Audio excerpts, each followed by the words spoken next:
wrestling is very high standard. The production value is great. So we've got really cool music, lights, screens, all that kind of stuff, which most promotions don't have, you know? Yeah. So like, I remember one of my America trips, I was like, oh, Shazza, do I need to have my video? And she was like, are you kidding? Like, we're in basketball halls. Like, no, you don't. And I was like, oh, okay. I had no idea what I was, getting myself into. Yeah, so it's just a different vibe. Like, I can only speak for my experiences. I've only wrestled at a few indies over there. But I would say that, yeah, the production level is probably a little bit lower compared to what I do here. Oh, wow.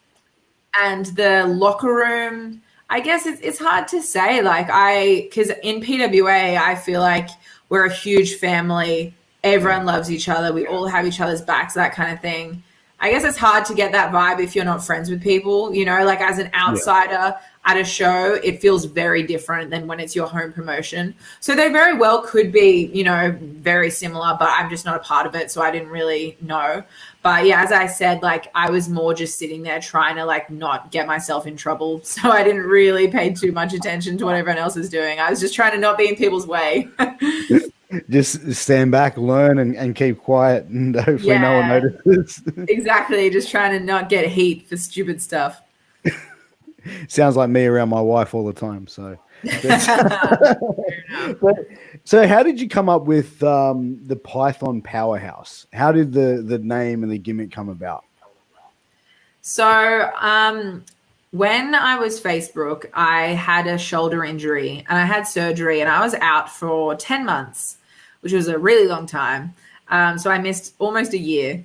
And I remember I had a whole bunch of people come up to me and they were like, oh, so like you're going to ditch Facebook, right, when you come back? And I was like, oh, I hadn't really even thought about it.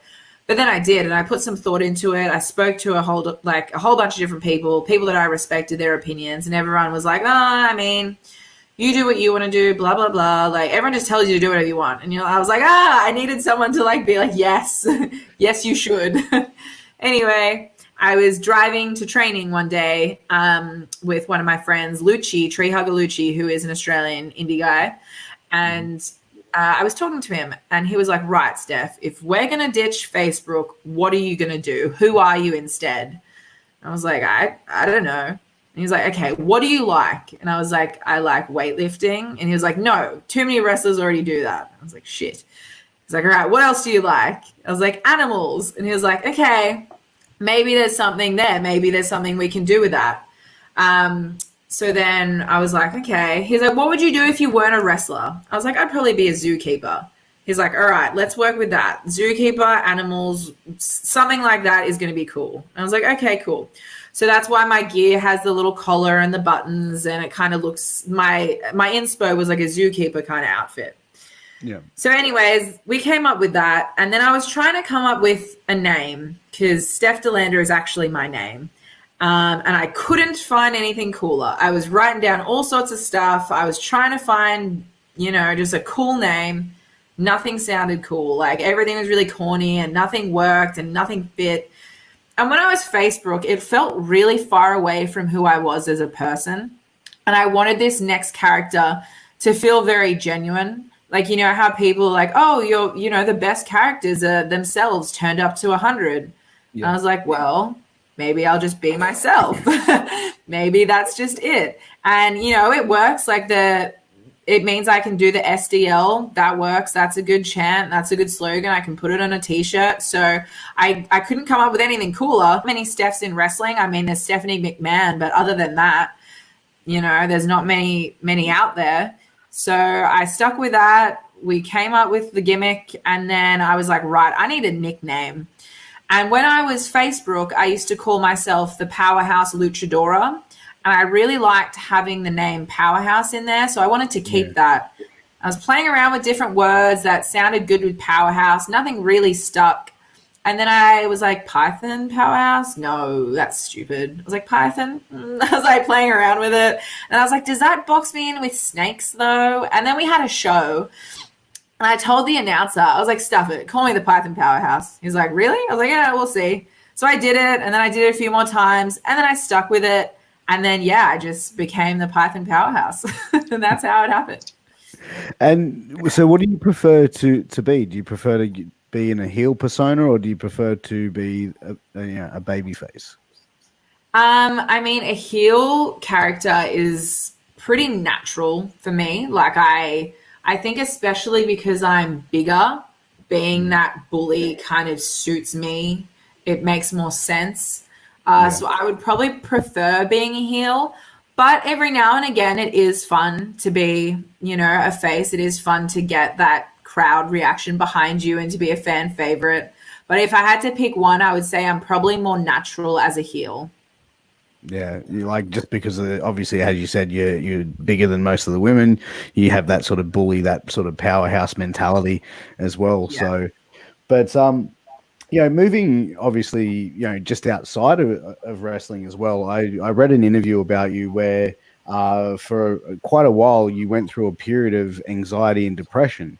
And, was that before your wrestling career started, or was that after your career started that you found yourself going through those feelings?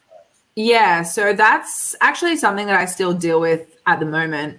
And that started probably I was definitely wrestling, and it was around the time of my shoulder surgery. And I just had quite a few different things in my life kind of building up. I also have IBS, like a type of IBS that I've had for 7 years. So it's a chronic illness.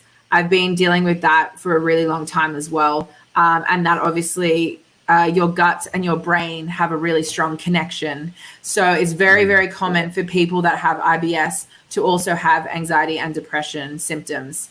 So I think that compounded with the fact that I was injured and I was about to, lose the one thing that I loved for 10 months and a few different things together. I did. I got to a point where I was like, wow, I think I actually need to see someone about this. It was something that I was putting off until I couldn't put it off any longer, until it got to a point where it was really affecting my day-to-day life. I went to the doctor and I started seeing a therapist, and I found that was really helpful for me. I mean, as I said, it's still something that I deal with today. I don't think it's something that I'm really ever going to be 100% done with, but I definitely have tools of how to kind of work with it, now better than I did a few years ago. So yeah, it's good now being able to understand what I go through and having ways to deal with it rather than just pressing it down because, you think it's weak or this or that or whatever. I think one of the best things I ever did was actively start looking after my mental health. And I think that's the thing where in the day and age that we're in now, it's much more socially acceptable to say, hey, I'm not okay, and, just speaking with you, like I've suffered from depression since I was a teenager and only just recently in the last 6 to 12 months have gone and said, no, I want to hit the nail on the head with it for my children. And I can, speaking to you, like obviously hearing your story about it, can see the similarities of how I was thinking as well. I just kept putting it off. But where do you find yourself now? How are you dealing with everything? I mean, I'm pretty great now. Like I'm on medication for it. I have no problem saying that. And that's something that has helped me tremendously. And I journal and if I need to, I'll see a therapist just to kind of, like touch base.